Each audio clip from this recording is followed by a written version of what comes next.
Hello folks, this is Jacob Harkey. It is October 13th, 2024.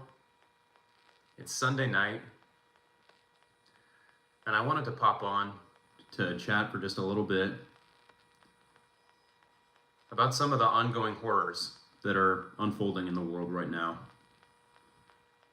And a lot of what I am looking to talk about tonight is fairly consistent with what I have spoken about in previous live streams, particularly previous live streams where I've focused on Palestine and the horrors that are unfolding in Palestine.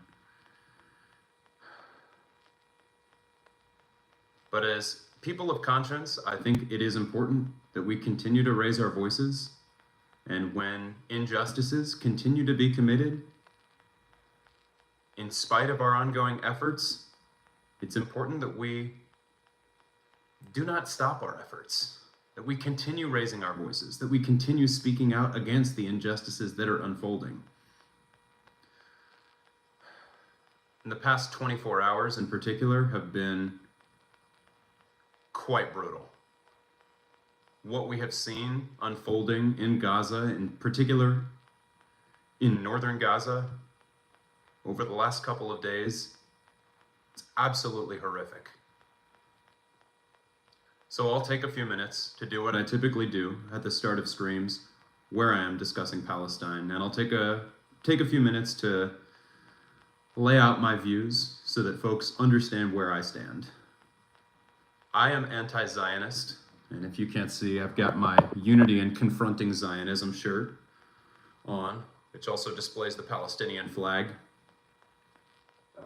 And I am steadfast in my solidarity with the Palestinian resistance against the Israeli occupation.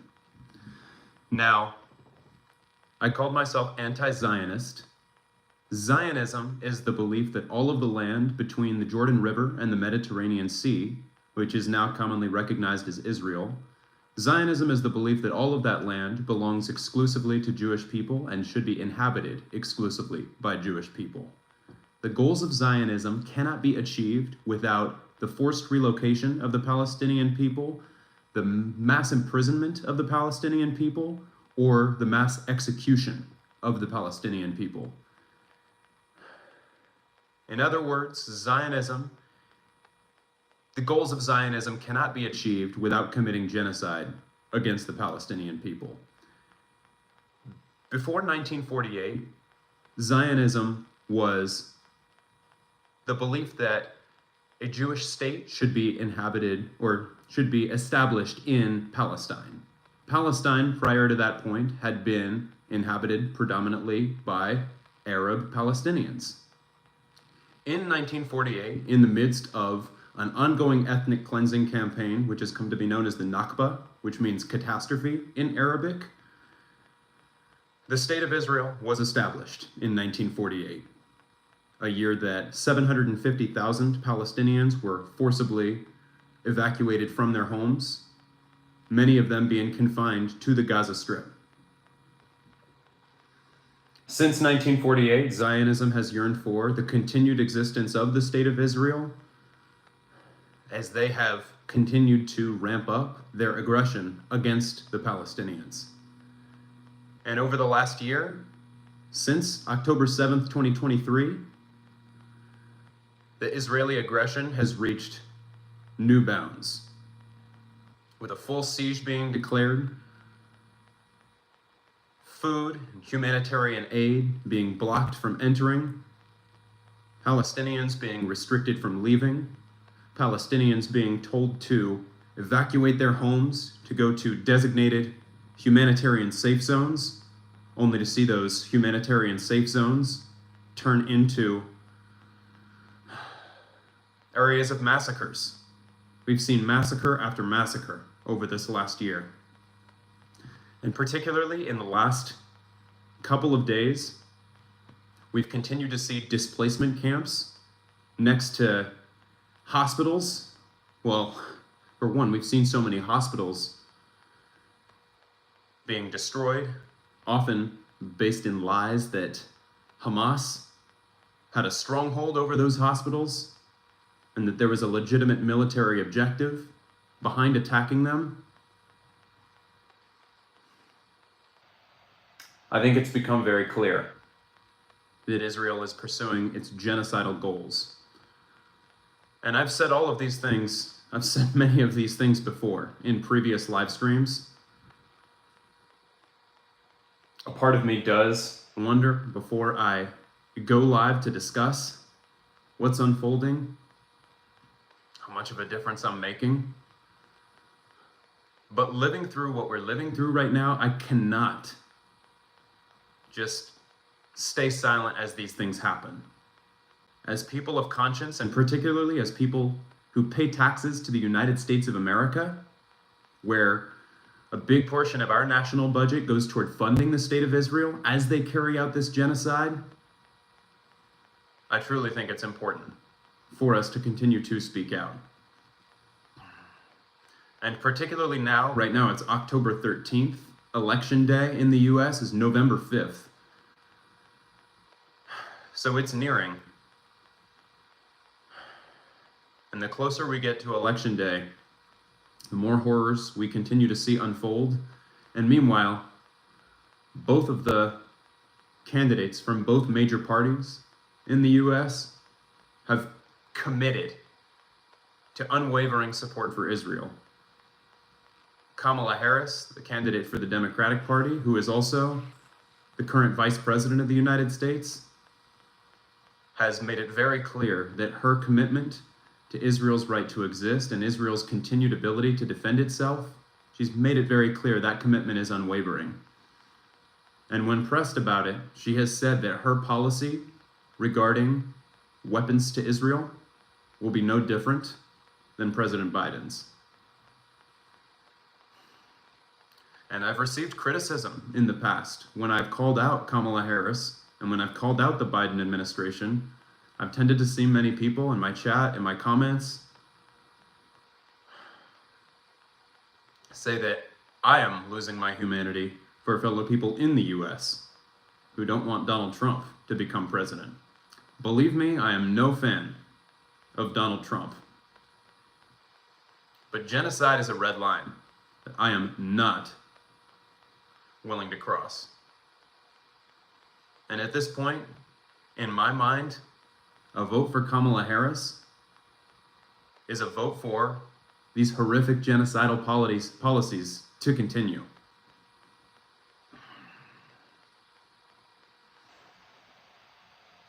And for folks of good conscience who are anti-war or who oppose imperialist war, war for profit, it is my opinion that Kamala Harris is among those who should not go unpunished for her role in this genocide. I've said before, I intend to vote for Jill Stein, who is running with the Green Party. And I'm aware that running a third-party candidate is always a long shot. But as I've said, we all need to do what we can to stand against the horrors that are unfolding. And withholding votes from parties that are committed to continuing a genocide is just one way to do that.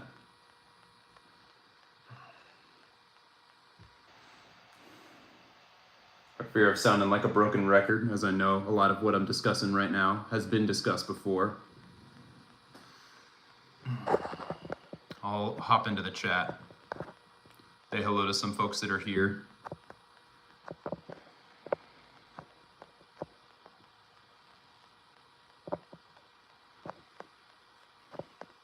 See, Holly Lewis is in the chat. Hi, Holly. Holly says, hi, Jacob. I left you a couple of comments on your last video. I hope you watched the one by Bill Maher as he discusses the history of this land and what is happening now. I am no fan of Bill Maher. Bill Maher is somebody who I absolutely, I think that he has played a role in normalizing anti-Islam, the anti-Arab hatred and the anti-Muslim hatred that runs so rampant in the US. He did a pretty disgusting bit this past week where he was calling out Chappell Rowan, who expressed that she was not enthusiastic about voting for Kamala Harris because of Harris's continued support for the genocide in Palestine. I can't remember if Chappell explicitly used the word genocide, but she did express that she was not looking to endorse Kamala Harris and that Palestine was a factor behind that. I was not impressed with Bill Maher's response directly to Chappell. I'll continue to read through the chat. I see Holly, and I may be a few minutes behind here, but I see that Holly said, "What is your solution?" Free Palestine from the river to the sea. Now, I want to see that land in my lifetime decolonize.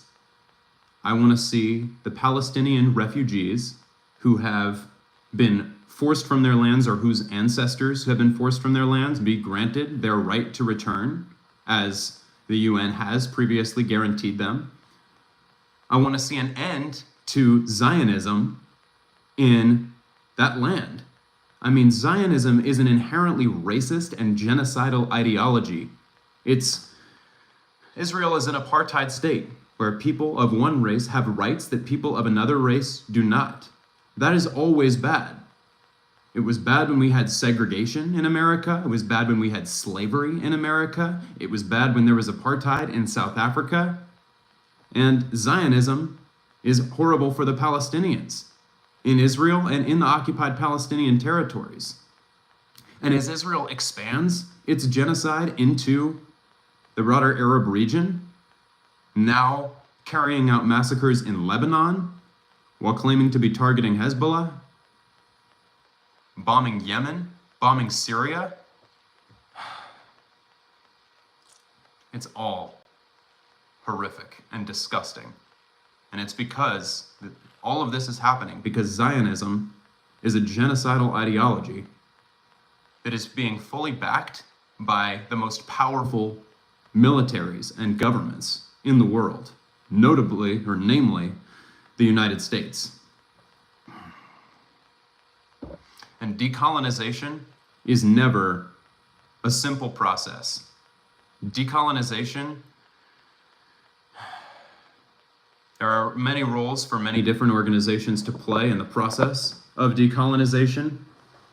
I would love to see international law being followed and war criminals being punished for war crimes. We've seen South Africa bring a lawsuit against Israel, accusing Israel of genocide. I would love to see that move forward, but it can take years for judges to reach verdicts in those cases. That's in the International Court of Justice. Now, the International Criminal Court, which is another body which oversees international law, and specifically in the International Criminal Court prosecutes for war crimes, we've seen that the International Criminal Court has submitted applications for arrest warrants for Israeli Prime Minister Benjamin Netanyahu, as well as Israeli Defense Minister Yoav Gallant. I would love to see those arrest warrants be issued, and I'd love to see these war criminals tried at The Hague. But the wheels of justice turn slowly, and with the power that the United States and Israel have internationally, it can be difficult to remain hopeful. But I have to hang on to hope that humanity will prevail. Now, another component of decolonization, in addition to lawsuits being brought at the International Court of Justice, or arrest warrants being issued and criminal charges being brought against war criminals at the International Criminal Court, the Palestinian resistance and other resistance groups in the region also have a role to play. And particularly in the West, any Palestinian resistance group has been designated a terrorist organization.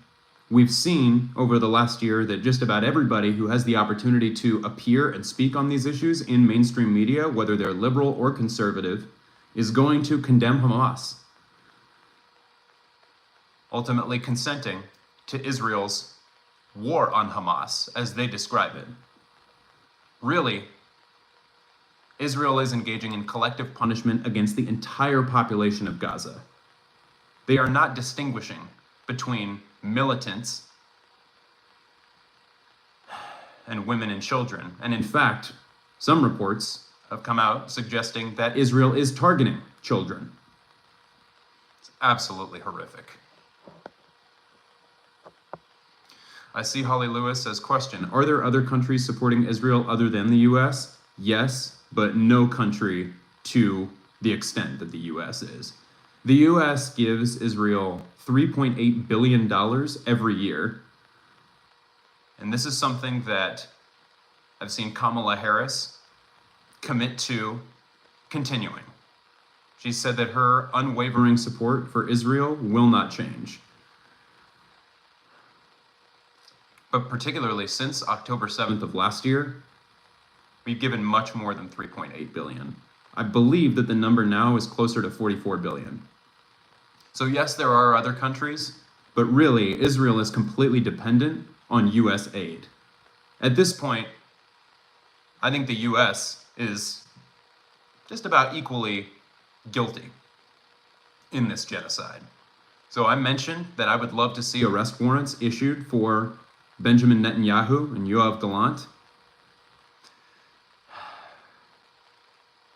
I think that justice won't be served until we see justice served against our current president, Joe Biden, and members of his cabinet who have been fully complicit in the genocide as well. Kamala Harris, Antony Blinken, the Secretary of State.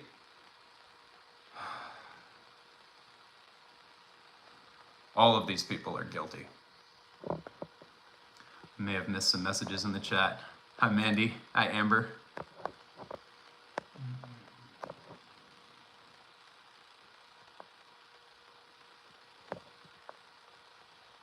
See, Jules Fire Rock says, hey, Jacob, room raid from Windy City Thetan Watch. Thank you, Windy City Thetan Watch, for encouraging your viewers to come over here.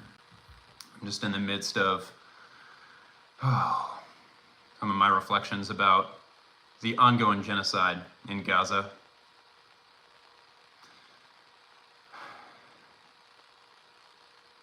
And my hope that humanity will prevail. I see Holly says, I do think Netanyahu is a crazy person.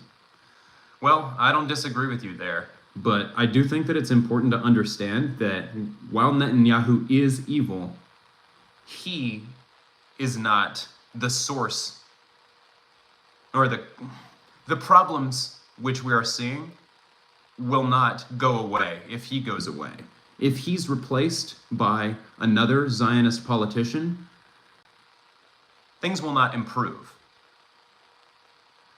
Because there won't be peace on that land unless the apartheid system that exists is dismantled.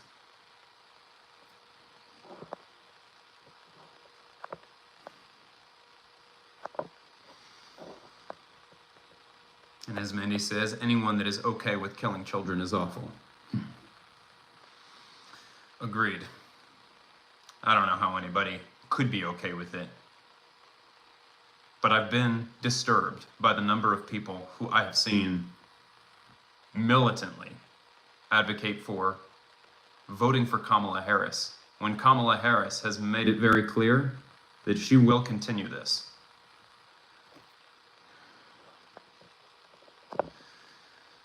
I see Holly Lewis says, for the record, I'm not for killing children.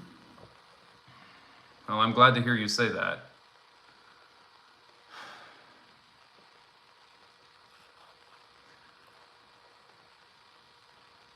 Still believe that Kamala Harris has shown that she is unwilling to budge on withholding any weapons transfers to Israel. I mean, we've seen so many activists across the nation and across the world calling for an arms embargo on Israel, calling for an immediate and permanent ceasefire in Gaza, an end to the blockade on Gaza,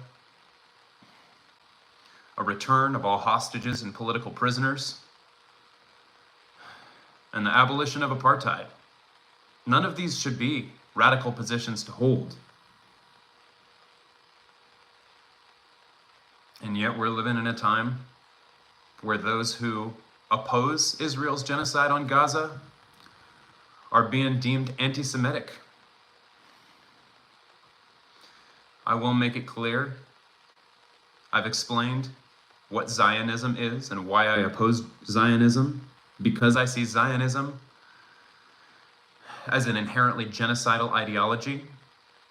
A distinction must be made between Zionism and Judaism. Zionism is not Judaism, and anti-Zionism is not anti-Semitism.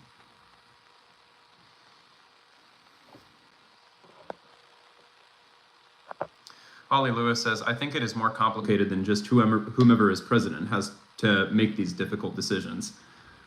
Well, nobody since the creation of the State of Israel who has been president has been innocent on this front, in that all of them are big recipients of big money from AIPAC.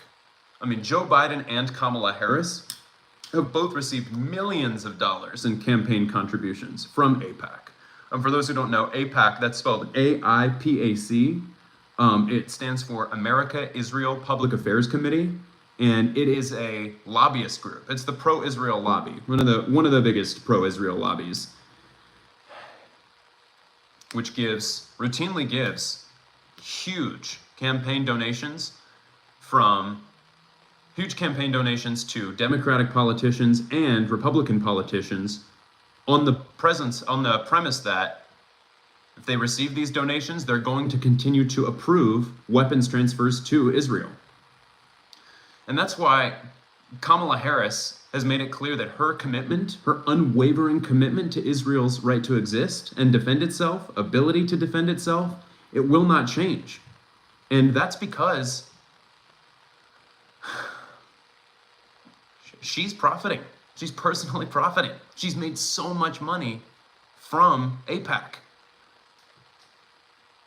that she's locked in her support for Israel. Holly Lewis says, what do you predict would happen if we pulled all financial and military support to Israel? Israel would be unable to sustain itself.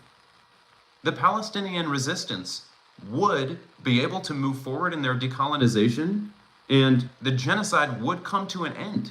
I mean, this last year has made it very clear Israel is completely dependent on U.S. aid to continue to carry out what they're carrying out. If we cut off military aid to Israel, which we absolutely could, if our president was willing to, this could end.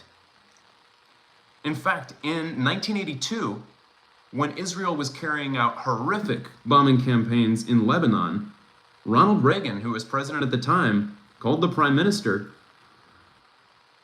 and said, U.S. support for Israel will end until this conflict ends. And that was the end of the conflict. Holly Lewis says, have you written the White House directly asking for them to stop the aid? I have reached out to congressional representatives, and I've gotten pretty much the response that I would expect to get. That is one way that we can continue to raise our voices and that we can continue to do what we can to make our voices heard. But it is worth noting that Kamala Harris has said that her commitment to Israel's ability to defend itself, in other words, their weapons, will not change.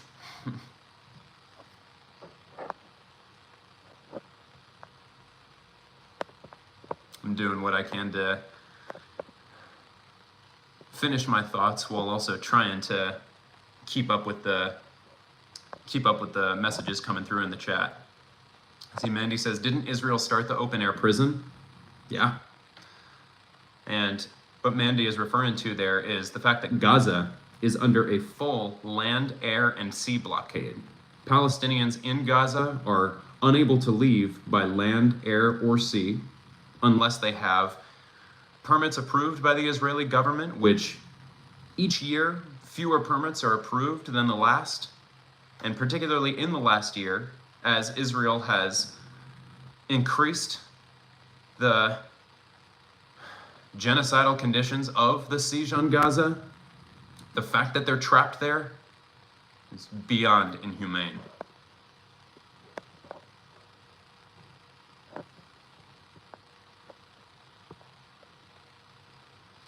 continuing to scroll up to see if there was anything that I may have missed in the chat a little bit earlier.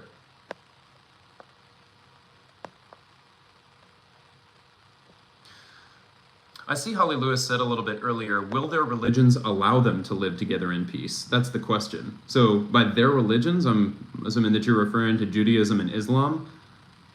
I think it's important to understand this is not a religious conflict. This is settler colonialism. I made the distinction between Zionism and Judaism. I do absolutely believe that Jewish people and Muslims can live together in peace. They did before 1948. Before 1948, there were Jewish citizens of Palestine, and there was no apartheid system in Palestine. I believe that that could happen again. I don't believe that it's their religions that would prevent them from living together in peace. Zionism is the genocidal ideology. Zionist settlers in occupied Palestinian territories, they are the impediment to peace. And really, the governments and militaries who are arming Zionist forces are an impediment to peace.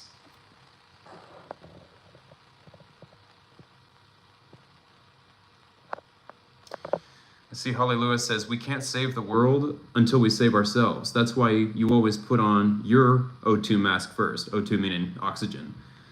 I mean, I hear what you're saying, but you gotta understand, we live in the United States of America. This is often referred to as the imperial core. Imperialism is driven by the US government and US corporations. We can't act like what's happening in Gaza is not relevant to us, because as US taxpayers, we are helping fund the genocide. I mean, I don't know if I'm understanding what you were getting at there, but I think your point is we should be worried about Americans before we worry about Palestinians and before we worry about what's going on in the Middle East. And I would completely reject that. We, especially me as a white American, I am not being faced with my own extermination right now. Palestinians are being faced with extermination. 400,000 Palestinians in northern Gaza right now are being faced with imminent starvation, burning. I've seen videos from the last 24 hours of refugee camps adjacent to medical centers being burned, with children being burned in their sleep. I don't think it's an appropriate time to have the mindset of, oh, well, we should just be focused on ourselves. We should just be focused on America. I mean, that's one thing that's been disturbing for me to realize over this last year, is how many Americans view non-Americans as subhuman and just view the issues that people face around the world as irrelevant. And it'd be one thing if the US was not giving any money or having any involvement in that region. But we are the most significant contributor to Israel's financial and military resources. Again, I've said it before, but Israel would not be able to sustain itself were it not for US aid. And the US aid that we are giving to Israel is enabling them to carry out the most horrific war crimes that I have ever been aware of in my lifetime. Many are calling this the first ever live streamed genocide, and I believe that that's accurate. I mean, when the Holocaust was being carried out in 1940s Germany, Europe, Germans didn't have daily footage coming out from inside the concentration camps. We do have daily footage coming out from Gaza and from Lebanon. And in addition to that, Palestinians, some of whom speak English, are on social media documenting what they're experiencing. And beyond that, Israeli politicians are on social media, making their genocidal intent very clear. I can hear myself getting heated.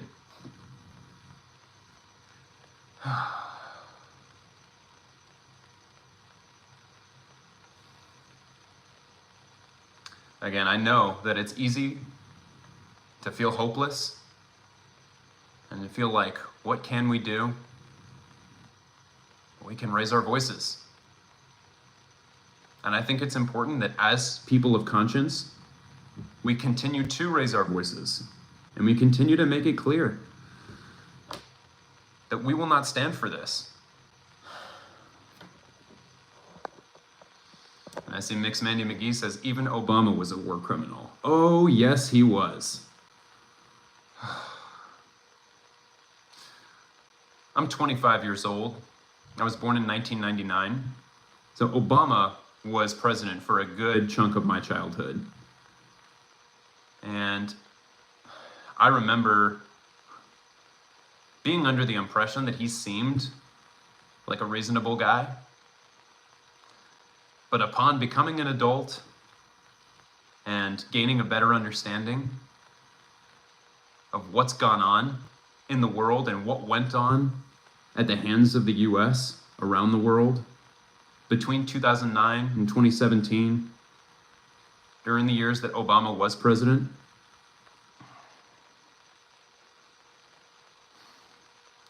I mean, carpet bombing Yemen,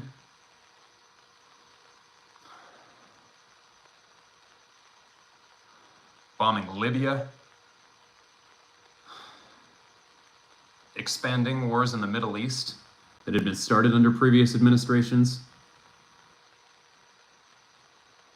He's another one who deserves to be tried at The Hague and convicted.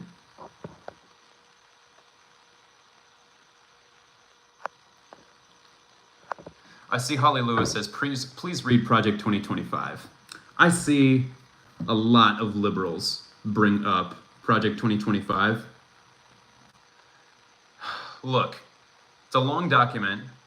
It lists quite a few policies that I certainly wouldn't agree with if implemented, but I absolutely believe that the way that the liberal media and liberal pundits and liberal politicians promote, or I guess continue to mention Project 2025, it's a scare tactic.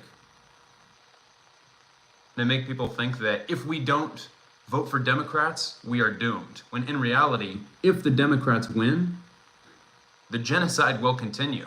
Not to say that if the Republicans win, the genocide won't continue. It will. But to me, that's a clear sign that we need to radically change the way that this country operates. We can't have a government whose economy is structured around for-profit wars. Holly Lewis says, is it okay if a woman needs an abortion? Are you for women's rights? I am for women's rights. And yes, I am for the protection of the right to receive an abortion. And on that note, Barack Obama and Joe Biden both campaigned saying that they would codify Roe v. Wade into law if they were elected president. Both of them had opportunities to do that when they had Democratic control of the Senate and House. And none of them did. Because if they had codified Roe v. Wade into law, the Democratic Party would no longer be able to use that as a campaign tactic the way that they had been.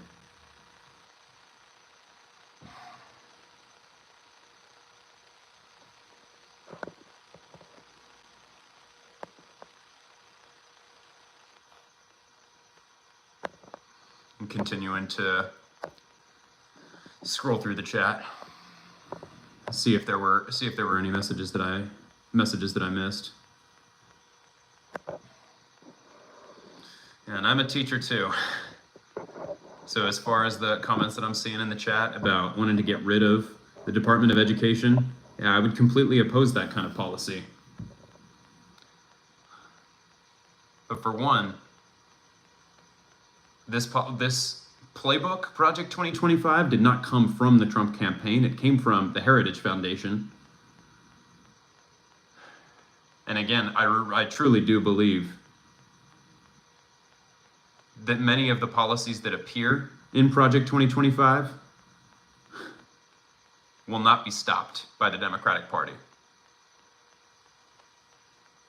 Democratic pundits and Democratic politicians want their liberal voters to believe that.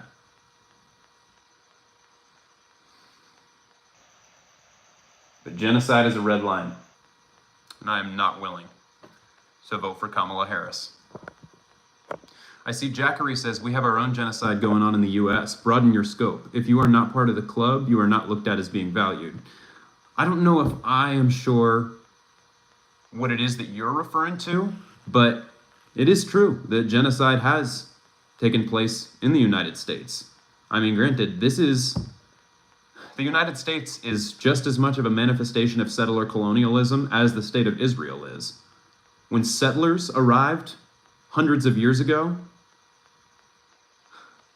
we see lots of sources now that will say that settlers referred to this land as the New World, as though there weren't already people living here. There were people living here. They were Native Americans. And Evil Blue Eye says, we live on Turtle Island. Yes, that's the term that I like to use as well. Genocide did have to take place here in order for settlers to colonize this land from sea to shining sea. I remember learning about manifest destiny when I was in elementary school, as though it was a good thing. The idea that settlers should colonize this land from sea to shining sea. That's genocidal rhetoric too. And if you think about it, the way that the westward expansion took place in the US is not unlike what Israel is attempting to do in the broader Arab world right now. I mean, originally, the 13 colonies were established, and then there was Mexican-American War. The settlers took over Texas, continued to push west, all the way to the Pacific Ocean. And then Alaska was added, Hawaii was added, and then we established military bases all over the world. I mean, the US effectively occupies the entire globe right now. And if any country dares to not allow the US military into their country, well, they'll now be treated as a rogue state, as an enemy of the US. It's disgusting. And I see Holly Lewis said, and England did the same damn thing. They sure did. But in 2024, I think the US government, well, the British Empire was pretty evil too.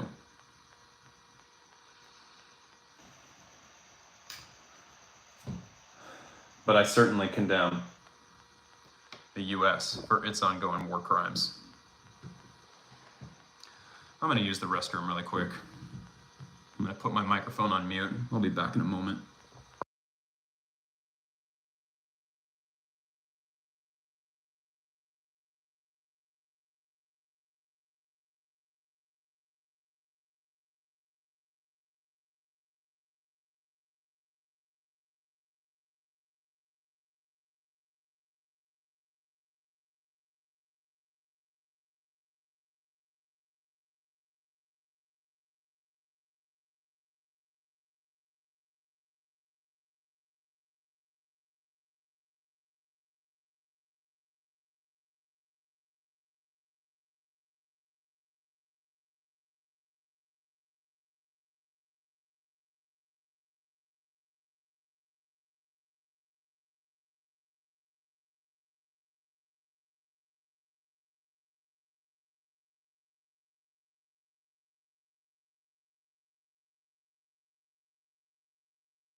I'm back, folks.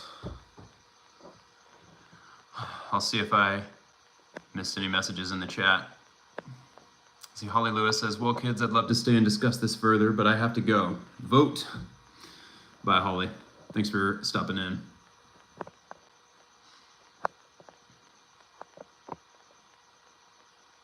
See, see Jackery says U.S. money should be spent in the U.S. until we have retired military, until we don't have retired military living in the streets, children and such.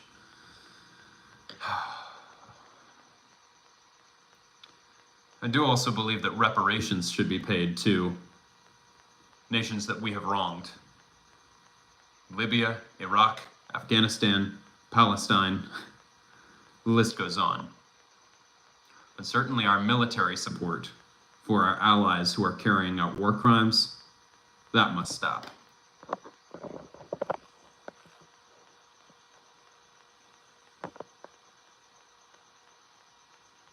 See, Old Norse 175 says, have it talked about in the UN. Are you saying have it talked about in the UN? Well, the UN is another body which is an authority in many ways when it comes to international law. And the UN General Assembly has issued condemnations of Israeli attacks. We have seen International Court of Justice deem that Israeli settlements in the occupied West Bank are illegal and should be vacated within a year. The problem is that when it comes to international law, there's not a clear law enforcement agency which sees that international rulings are enforced. And that's why the role of the Palestinian resistance is important. See, Jackery says, okay, I'm out. You are slanted one direction. We the people apparently don't matter.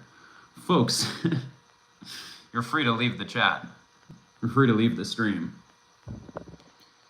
But if you think that any of this that I'm saying is coming from a lack of care for humanity, I can assure you, I do care. But I have the mindset that none of us are free until all of us are free. And right now, Palestinians are not free. Palestinians in Gaza are trapped. They are being faced with genocide. They're being faced with starvation, with extermination. And considering that the US is funding these atrocities, and that both major political parties in the US have expressed their commitment to continuing what is currently going on, I can't support it. And if you still think that that's because of a lack of humanity on my end, I don't know what else to tell you. Genocide is a red line for me. I will not vote for a party that has expressed genocidal intent, or for a party that has expressed its continued funding, expressed the fact that it will continue funding a nation whose leader has expressed that he will continue the genocide he is currently enacting.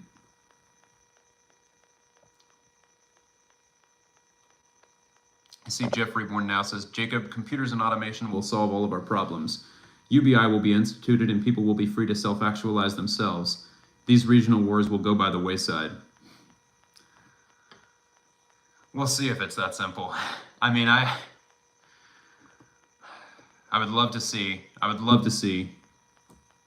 all of the for-profit wars and racist, imperialist wars that are going on end. I know that it won't happen overnight, but I long for it, I can assure you.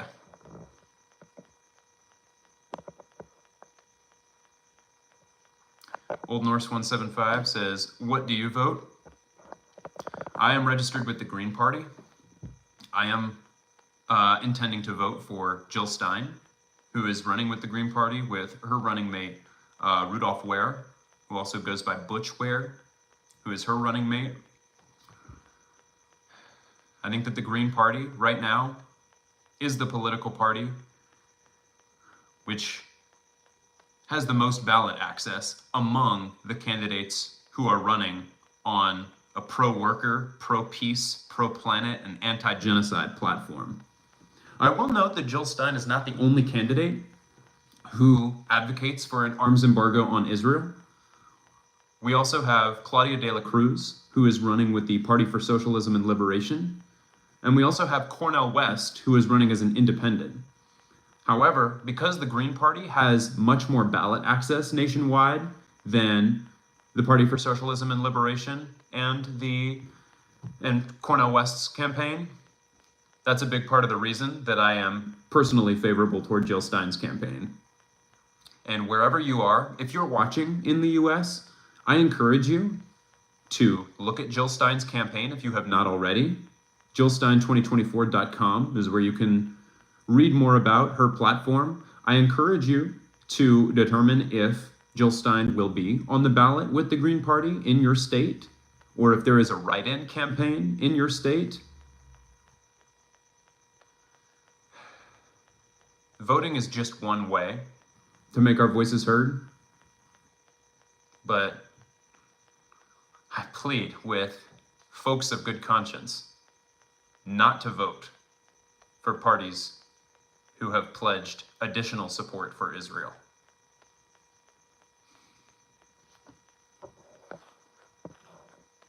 I see Palabra17 says, Butch is a great VP for her. I completely agree. I'm a fan.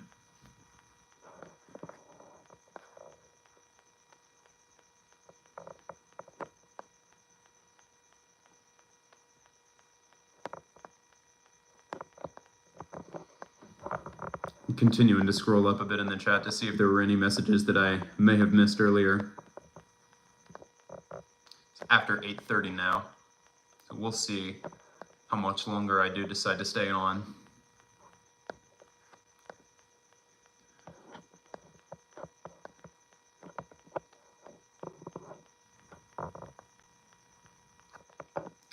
See, Old Norse 175, I missed this message earlier, but he said Jill Stein is bought by Putin. In Norway, we know that.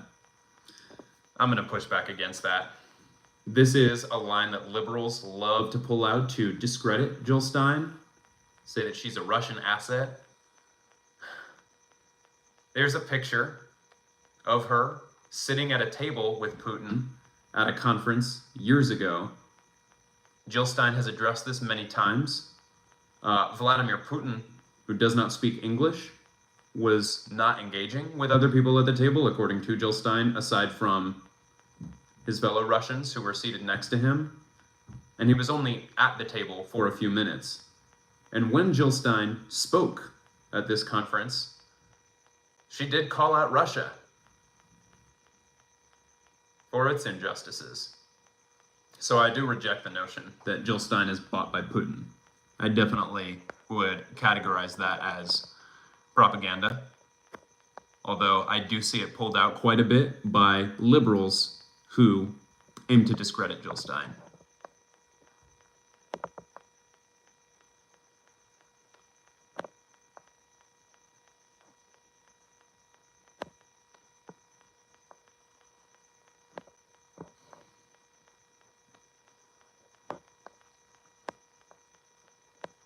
Just continuing to scroll up a bit and see if there were any messages that I may have missed a little bit earlier in the chat.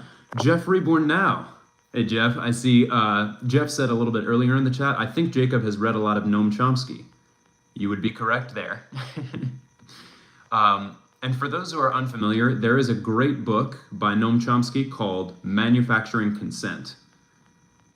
And it's a book that I think is very, very relevant now.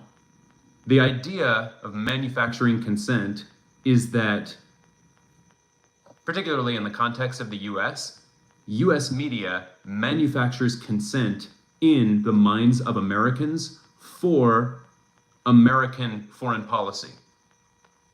And an example of that is atrocity propaganda. An example of that is the classification of resistance fighters as terrorists. And we saw this very clearly after October 7th, 2023. October 7th, 2023 was a Saturday, and that weekend, mainstream media was flooded with reports of Hamas's unprovoked attack on Israel. Now, when the people of Gaza, when the Palestinians in Gaza have been subject to the oppression that they have been subject to for the last several decades by the racist apartheid state that is Israel, under a full land, air, and sea blockade, with a much lower life expectancy than in Israel proper. Not to mention the violent repression of peaceful protests which occurred in Gaza in 2018. Look, when peaceful resistance becomes impossible, violent resistance becomes inevitable. And as I've said before, a crucial element of decolonization is armed resistance by the oppressed. And that's what Hamas is engaged in. Coming back to what I was saying about Noam Chomsky's book, Manufacturing Consent,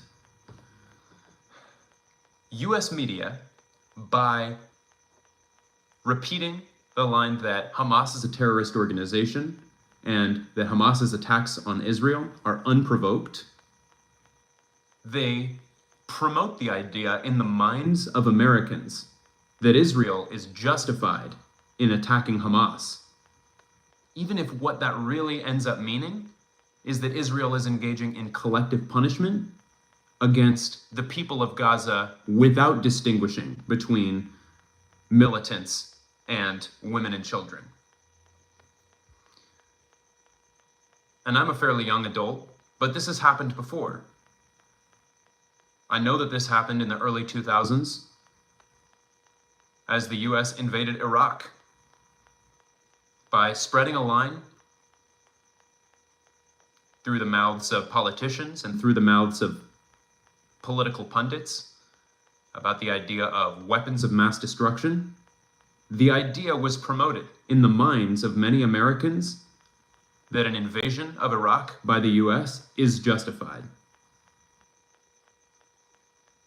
Manufacturing consent. That is what is happening. US government officials and media personnel are manufacturing consent by using atrocity propaganda to convince Americans that American foreign policy is justified, when in fact it is not. Sandy Hill says, imagine if the phone and walkie-talkie explosions were done by another country. It's a great point. What Israel did to Lebanon just a few weeks ago, when many pagers and tablets across the country exploded, that was a terrorist attack. And of course, Israeli media and US media characterize this as a strategic new development in the possibilities of military technology. Israel's paving the way. This was a terrorist attack. And Israel claims that they targeted pagers which would be used by Hezbollah, the Islamic resistance movement in Lebanon, which has stood in solidarity with the people of Gaza. The reality is, when you contaminate a supply chain, the way that Israel contaminated the supply chain of pagers going into Lebanon, Israel doesn't know who those pagers are all going to go to. Did some of them go to people who were in Hezbollah? Perhaps. Did many of them go to people who had nothing to do with Hezbollah? Yes. Many innocent people died or were injured when this attack happened. And to the point of Sandy Hill, imagine if the phone and walkie-talkie explosions were done by another country. You can bet that if Russia or Iran or China did anything like this pager explosion incident, it would be demonized in US media. But because it was done by Israel, who's such a close US ally, the way that it's spoken about is completely different. And that's another element of manufacturing consent. When our allies do it, when we do it, it's good. But when anybody else does it, to us or to our allies, it must go punished. It's not hard to get me heated when I'm talking about all of this. Yeah, exactly. As Sandy said, they had no idea who was going to be killed. And as Adrian says, No weapons of mass destruction were found.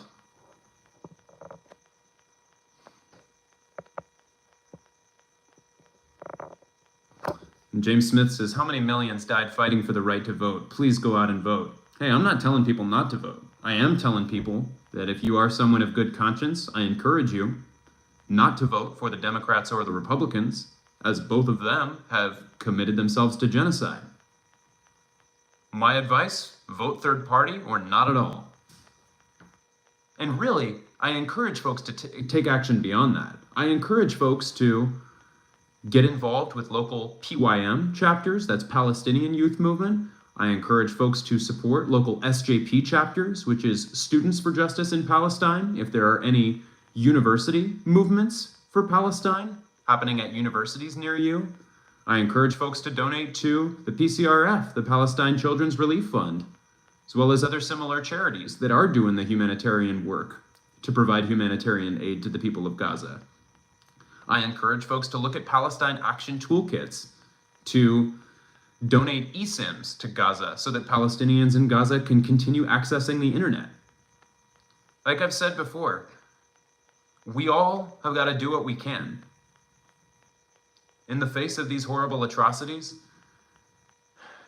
being committed on such a high scale by the powers that be,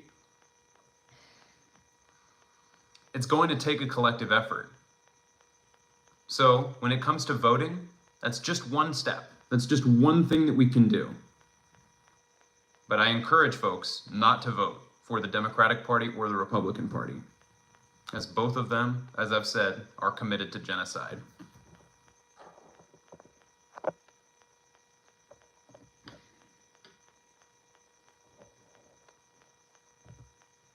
I see Sandy Hill says we have the same thing happening in Australia. My family are going back to Greens or independent. Oh, much respect to them. I see Jen Westervelt says, but they're not going to win. The third is a bad thing. I disagree. Is it a long shot that they'll win? Yes. Does that mean it's a bad thing to vote for them? No. Especially if the alternative is voting for a genocidal party. Maybe I misunderstood you. I see you say no in the chat. If you need to clarify what you meant, feel free to let me know.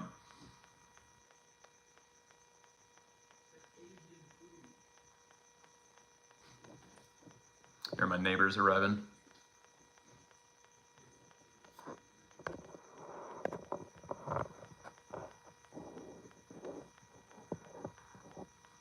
Yeah, I see Hillary Murphy says, I'm a centrist, but not voting Democrat isn't an option in my opinion. Third party will not win, sadly.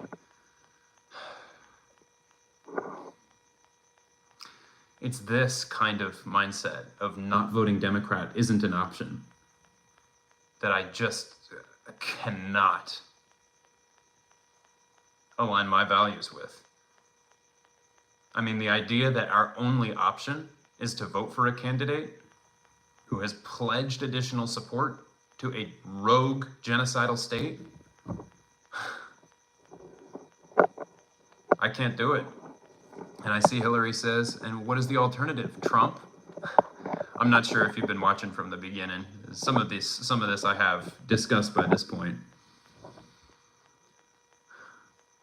But when we have a country where both major political parties are committed to continuing a genocide, that's a sign that we need radical change. And that's not going to come from continuing to vote for the genocidal parties.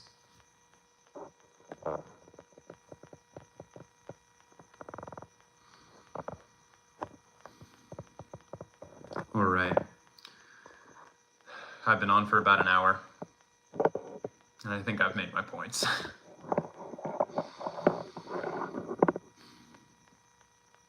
I encourage folks who are watching to continue to educate yourselves, continue to amplify educational resources, sharing the truth about what's happening in Palestine, continue to take action in the ways that you can, continue to organize. See, Jen Westervelt says you didn't. I don't know. Oh, read all my comments. You didn't. Okay, let me see if I can see really quick if I scroll up if I can see which comments you might be talking about. Feel free to retype a comment if, yeah, feel free to retype a comment if there's a comment that I missed, because there may be a comment that I missed. Because I will be wrapping up before too long here.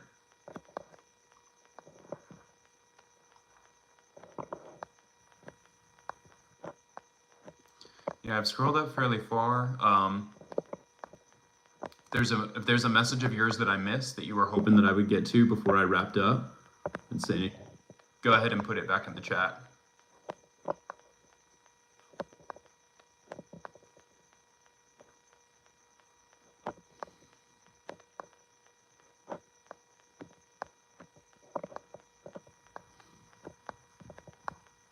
Scrolling up fairly high in the chat now, so some of the messages that I'm reading right now came in much closer to the beginning of the stream.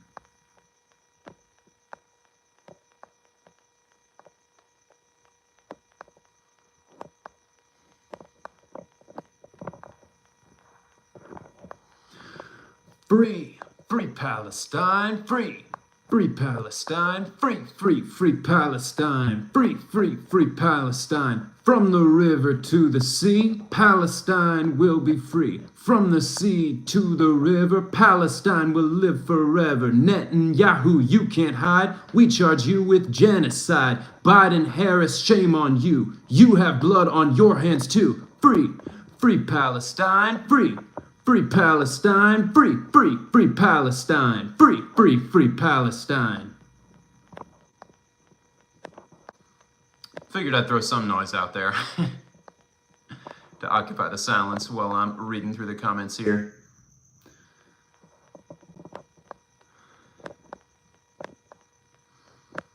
It definitely does always get me going to be at protests where we're mobilizing for a free Palestine. It is refreshing to be around fellow anti-Zionist activists, particularly in the United States, where the Zionist narrative reigns supreme.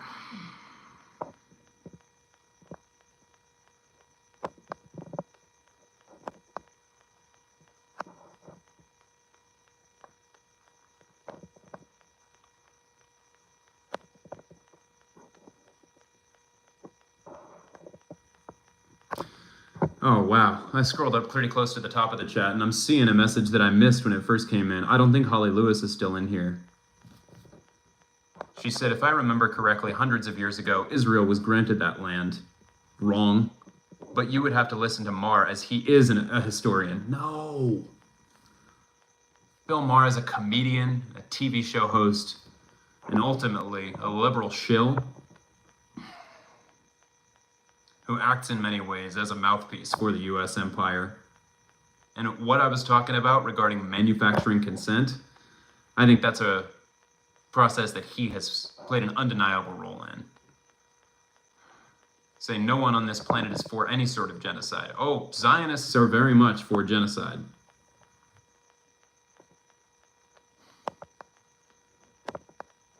And my apologies, Holly, to be acknowledging this so far after the fact, after I don't think you're still in the chat. All right, I scrolled back up to the top, and I don't think that I saw any new, or any chats that I had missed from Jen. Is Jen still in here? Did she offer any new messages? Doesn't look like it. All right, I'll read the last few chat messages that have come through just since I started scrolling up, and then I'll wrap up for tonight. See, Sandy says, if the bigger parties have to start negotiating with independents, they will start to change policies. Yeah, and if we have a system that does not rely on the electoral college, that relies on a form of ranked choice voting or even proportional representation, I think there would definitely be much more of a possibility for that kind of system. I also see, Hillary says, what we really need is all money out of politics. Campaign finance reform, no more super PAC money, including AIPAC. Now, I agree with all of that. Definitely. Sandy says, love your straight talk, Jacob. Thank you. Anytime. Thank you, Sandy. Thanks for the solidarity in the chat, Rose. See, Palabra says, knowing you voted for a candidate that doesn't support genocide, that's how you will know your vote truly counted and you can feel at peace. And like I said, I don't think we should stop our advocacy and our activism at voting, but withholding our vote from the genocidal candidates is one of many actions that we can take in solidarity with the Palestinian people.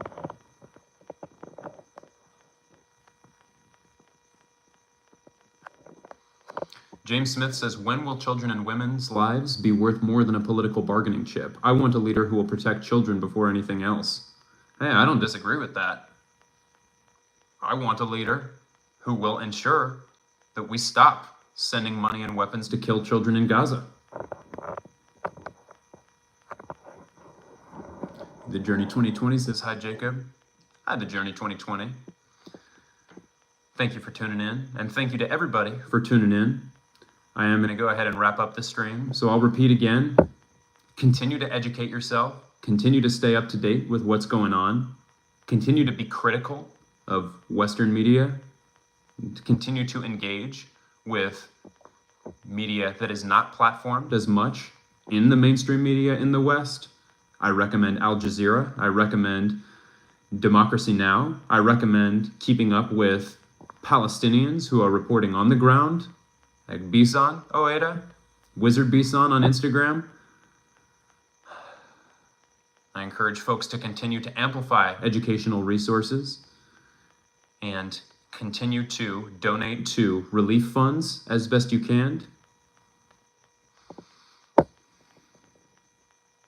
I will undoubtedly be back on over the next few weeks as we grow closer and closer to the upcoming election in the US. In the meantime, I hope that you all stay safe. Free Palestine. Have a good night, everybody. I'll talk to you all soon.